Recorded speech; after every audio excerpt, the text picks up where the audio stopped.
இன்றைய வாரம் 147வது வாரம் 147வது ஒரு சின்ன ஒரு பொதுப்பாடல். எந்த ஒரு ஸ்தலமும் இல்லாமல் ஒரு பொதுவாக அருணகிரிநாதர் ஒரு விஷயத்த சொன்ன மாதிரி ஒரு பாடல். ரொம்ப சின்ன பாடல், 8 அடிதான். தட்சிணாமூர்த்தி ஸ்தோத்திரத்துல முதல்ல லைன்லயே மௌன வியாக்கியா பிரகட்டித பரபிரம்ம தத்துவம் விவானம் வர்ஷிஷாந்தே வசத் ரிஷிகணைஹி ஆவர்தம் பிரம்மனிஷ்டைஹி ஆச்சாரியேந்திரம் கரகலித சின்முத்ராம் ஆனந்தமூர்த்திம் ஸ்வாத்மாராமம் முதிதவதனம் தட்சிணாமூர்த்தி மீடே அப்படின்னு சொல்லி ஒரு வார்த்தை வரும், ஒரு பதம். என்ன சொல்றார்? தட்சிணாமூர்த்தி இருக்கும் பொழுது எப்படி இருக்காராம்? மௌனம் வியாக்கியா பிரகட்டித. முதல் லைனே ரொம்ப அழகானது. சொல்ல மௌனம்னு சொல்லிட்டார். மௌனத்து மூலமா வியாக்கியானம் பண்ற. அதாவது சைலன்ஸ்ல ஒருத்தர்கிட்ட நான் ஒரு விஷயம் சொல்லணும்னா ஒரு வார்த்தையால ஒரு விஷயம் சொன்னாதான் அந்த அவருக்கு இன்னொருத்தருக்கு புரியும். புரிய வைக்கிறதுக்கு மௌனத்தினால புரிய வைக்க முடியுமா அப்படின்னா இந்த இடத்துல முதல்ல என்ன மௌனம் வியாக்கியா பிரகட்டித பரபிரம்ம தத்துவம். எதை சொல்றதுக்காக பரபிரம்ம தத்துவம் என்ன அப்படின்னு சொல்வதற்கு இந்த மௌனத்தை யூஸ் பண்ணாருன்னு வரும். வர்ஷிஷ்டாதே வசத் ரிஷிகணைகி ஆவர்தம் பிரம்மனிஷ்டைகி. எப்படிப்பட்டவர்களுக்கு அப்படின்னு சொல்லும் பொழுது ஆவர்தம் பிரம்மனிஷ்டை ஏற்கனவே அவர்கள்லாம் பிரம்மனிஷ்டர்களா இருந்திருக்கிறார்கள். யார்? அந்த ரிஷிகணங்கள்லாம் அவர்களுக்கு சொன்னார் அப்படின்னு சொல்லி வருது. அதுலயே பின்னாடியே ஒரு இடத்துல வரும், சித்திரம் வடதுரோர் மூலே விருத்தா சிஷ்யா குரு யுவாக குரோஸ்து மௌனம் வியாக்கியானம் சிஷ்யா து சின்ன சம்சயாக. அதாவது உலகத்துல ஒரு அற்புதம் அப்படின்னு ஒண்ணு இருக்குன்னா இது ஒரு அற்புதம்.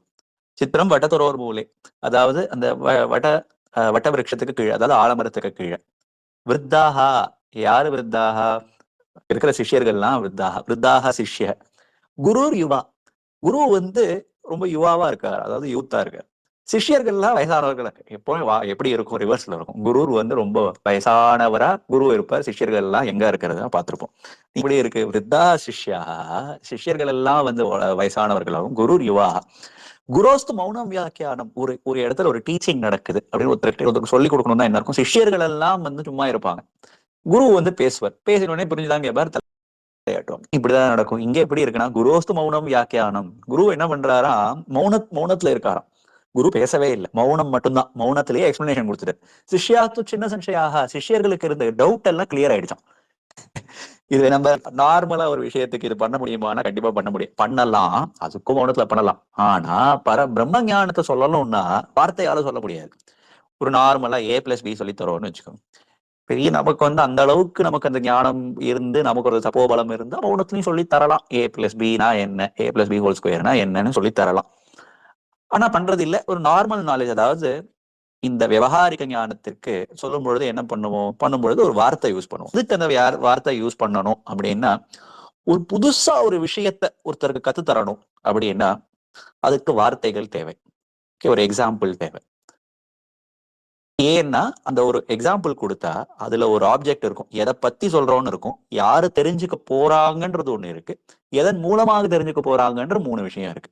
ஓகே, எதை பத்தி, யாரு, எதன் மூலமாக. இது இது சாதாரணமா இருக்கக்கூட விவகாரிக ஞானத்திற்கு இது கரெக்டா ஆயிடும்.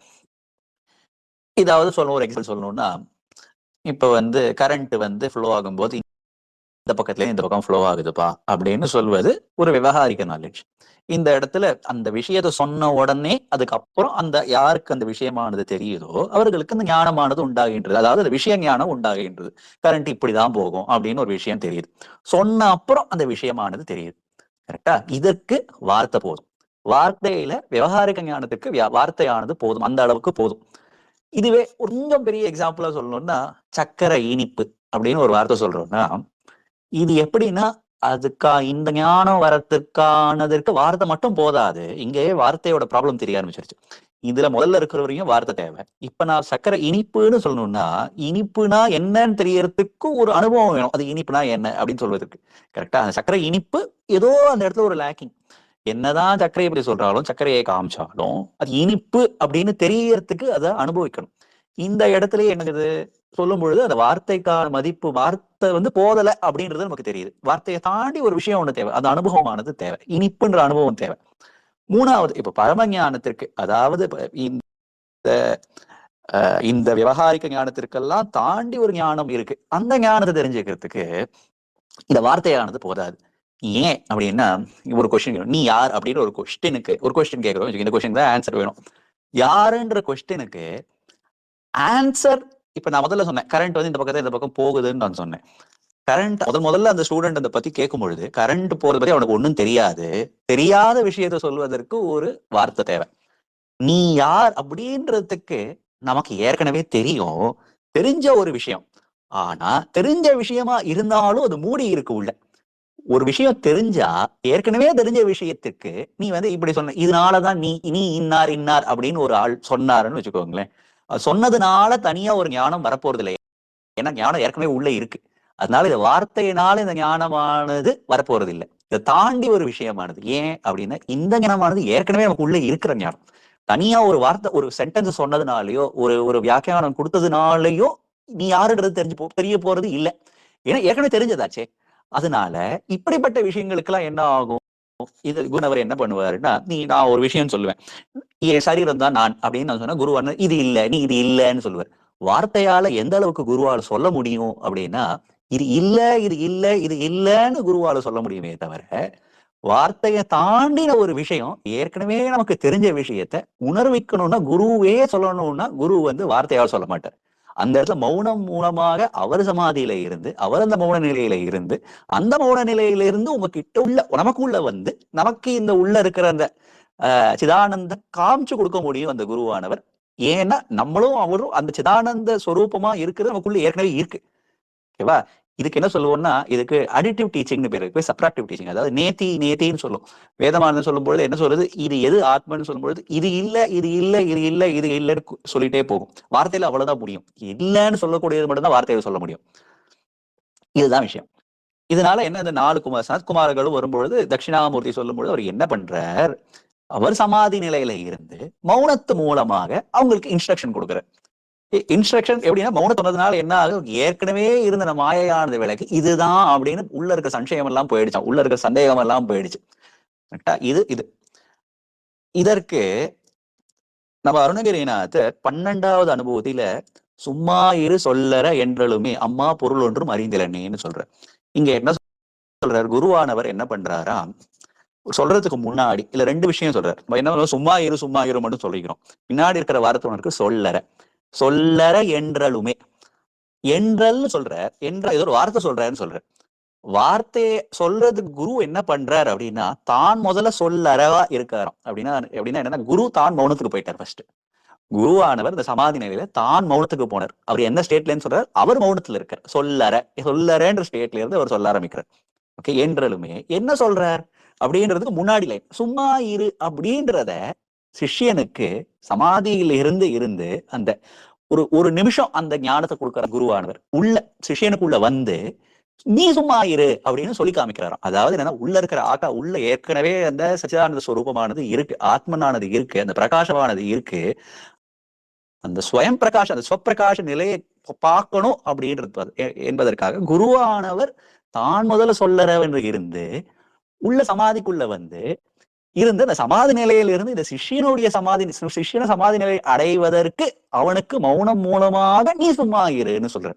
இது எப்படி இருக்கு, இது சுத்தி வரும். இது அழகான ஒரு லைன். இது அனுபவத்தில இருக்கக்கூடிய ரொம்ப ரொம்ப ரொம்ப அழகான ஒரு லைன். இது முதல்ல என்ன இருக்கணும் அப்படின்னு இருக்கு, குரு எந்த நிலையில இருந்து சொல்றாருன்றது அடுத்த பார்த்து. சும்மா இருன்றது அது உபதேசம்.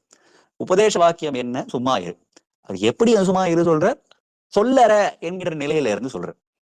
யாராலையும் சொல்ல முடியுமா அப்படின்னா யாராலையும் சொல்ல முடியாது. யாரோ நான் இருக்கேன், நான் அது சொல்லறேன்ற நிலைக்கு போறதுக்கே என்னால முடியாது. ஃபர்ஸ்ட் நான் அந்த நிலைக்கு போனாதானே இன்னொருத்தர்கிட்ட போய் சும்மா இருன்னு சொல்ல முடியும். நான் போய் நீங்க சும்மா இருப்பா அப்படின்னு சொன்னேன்னா அது நடக்காத விஷயம்.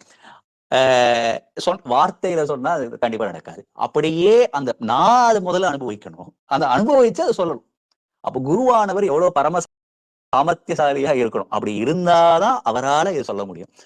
இந்த விஷயத்துல இன்னொன்னு என்னன்னா, இந்த குருவானவர் தனி, நமக்கும் குருவுக்கும் வேற வேற அப்படின்றதும் இங்க இல்ல. சமாதி நிலையில போய் அவர் சொல்லற சும்மா இருன்னு சொன்ன உடனே அம்மா பொருள் ஒன்றும் அறிந்திலனேன்னு சொல்லிட்டார்.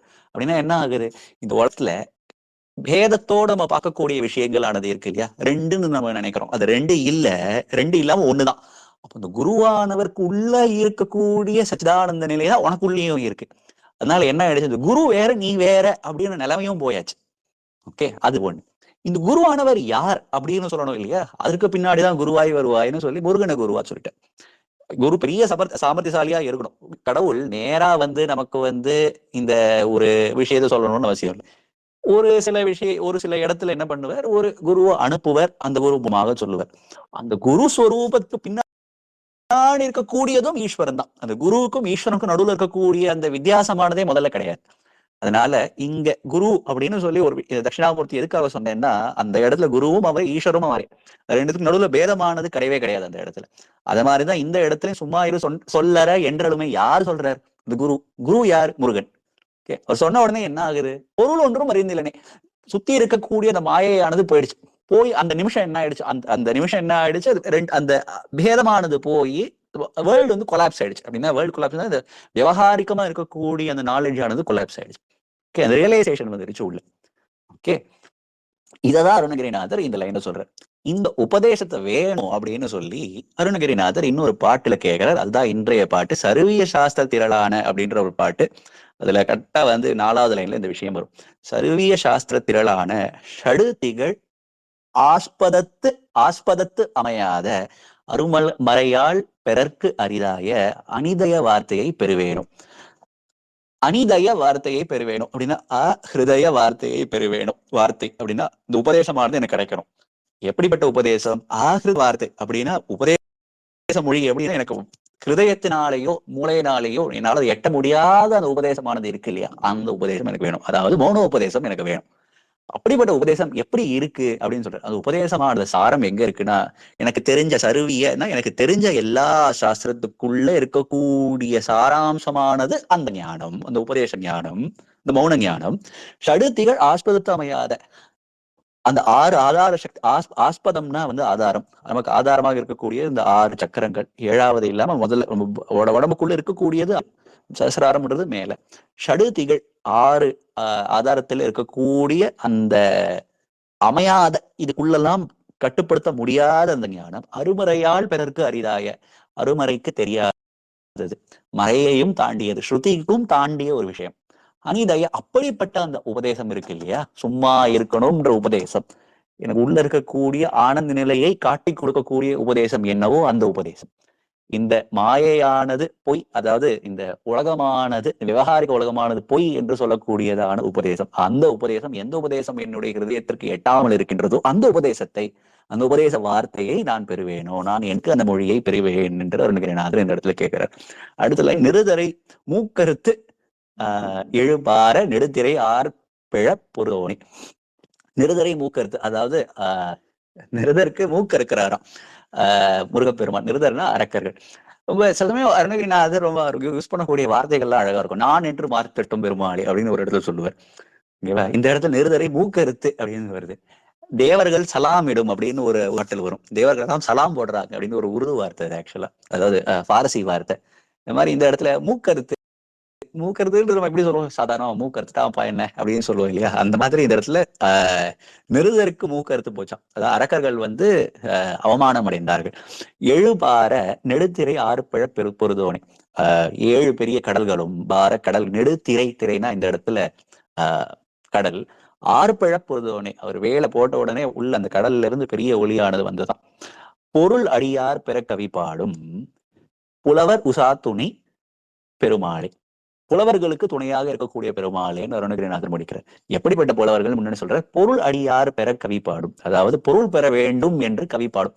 இந்த இடத்துல பொருள்னா ப்ராஸ்பரிட்டின்னு இல்லை, அதாவது பணம் காசுன்னு மட்டும் எடுத்துக்கூடாது. பொருள் அடியார் பெற கவி பாடும், அதாவது கவி பாடி உண்மை பொருள் என்னவோ அந்த பொருளை தேடுவது. உண்மைனா உண்மையான ஞானத்தை தேடக்கூடிய கவி பாடும் புலவர்கள். அப்படிப்பட்ட புலவர்களுக்கெல்லாம் துணையாக நிற்கும் பெருமாளே என்று சொல்ற. எவ்வளவோ நம்ம புலவர்கள் எல்லாம் கவி பாடுவது உண்டு. முருகன் அருளால கவி பாடினவர் பல பேர் உண்டு. நக்கீரர், அருணகிரிநாதர், ஔவையார், கச்சியப்ப சிவாச்சாரியார், குமரகுருபரர், பாம்பன் சுவாமிகள், தாயுமானவர், தேவராஜ சுவாமி, கண்ணாமலை ரெட்டியார், கானாடு காத்தான் விஸ்வநாத கவி. அவர் வந்து கீத கோவிந்த மாதிரி கீத காங்கேயம்னு ஒண்ணு எழுதியிருக்கார். அது மாதிரி முருகப்பெருமானோட அருளால பாடினது நம்ம குமரகுருபரர் நமக்கு கண்டிப்பா நமக்கு தெரிஞ்சவர் ஒருத்தர். தீட்சிதர், முன்சுவாமி தீட்சிதர் சம்ஸ்கிருதத்துல அவர் முதல் பாட்டவும் வந்து திருத்தணியில ஒரு சக்கர கட்டி ஒருத்தர் போட்டார், ஒரு வயசானவர். அது போட்டதுல இருந்து அவருக்கு வந்து வார்த்தை வாயிலிருந்து வந்ததுதான் பாட்டு. அதாவது ஆசுகவி பாடணும்னா முருகனுடைய அந்த அருளானது இருக்கணும். ஆசுகவினா சும்மா எழுதி எழுதி பார்த்து 10 தடவை இது பண்ணி அது அது இல்லை. அதாவது அப்படி நினைச்ச மாத்திரத்தில் வாயிலிருந்து அப்படி வரணும். அதுவானது முருகனுடைய அருள் இருந்தால் மட்டும்தான் அப்படிப்பட்ட கவித்துவம் வரணும்னா அந்த அந்த அருளானது இருக்க வேண்டும். அப்படி முத்துசுவாமி தீட்சிதர் பாட்டியிருக்க சம்ஸ்கிருதத்துல நமக்கு அருணகிரிநாதர் பெஸ்ட் எக்ஸாம்பிள். அதை தாண்டி வேற எக்ஸாம்பிளுக்கே போக தேவையில்லை. இருந்தாலும் சொல்றேன், வேற ஏதாவது லாங்குவேஜ்ல ஏதாவது இருக்கா அப்படின்னு கேட்டா முத்துசுவாமி தீட்சிதர் சொல்லலாம். இப்படி பல பேர் பல விதமான பாட்டுக்கள், பல விதமான கவிநயத்தோடு நிறைய பேர் எழுதியிருக்காங்க. அதுல உண்மை பொருள், அதாவது பொருள் அடியார் அதாவது உண்மை ஞான பொருளை அடைவதற்காக பாடும் கவிகள் அதை யாரெல்லாம் இருக்கின்றார்களோ அவர்களுக்கெல்லாம் துணையாக இருக்கக்கூடிய பெருமாளே. பாடுறேன் நீ மட்டும் நான் மட்டும் உனக்கு ஒண்ணும் பண்ண மாட்டேன் அப்படின்னு சொல்ல மாட்டாராம். அவர்கள் பெருமாள் கூடவே இருப்பார். அவர்களுக்கெல்லாம் துணையாக இருக்கக்கூடிய பெருமாள் என்று அருணகிரிநாதர் இந்த பாட்டை முடிக்கிறார். ரொம்ப அழகான ஒரு பாட்டு. ரொம்ப சின்ன பாட்டு தான் இது. இதை நான் இப்போ ஆனந்த பைரவி ராகத்துல பாடிக்காங்க. ஒரே ஒரு நிமிஷம்.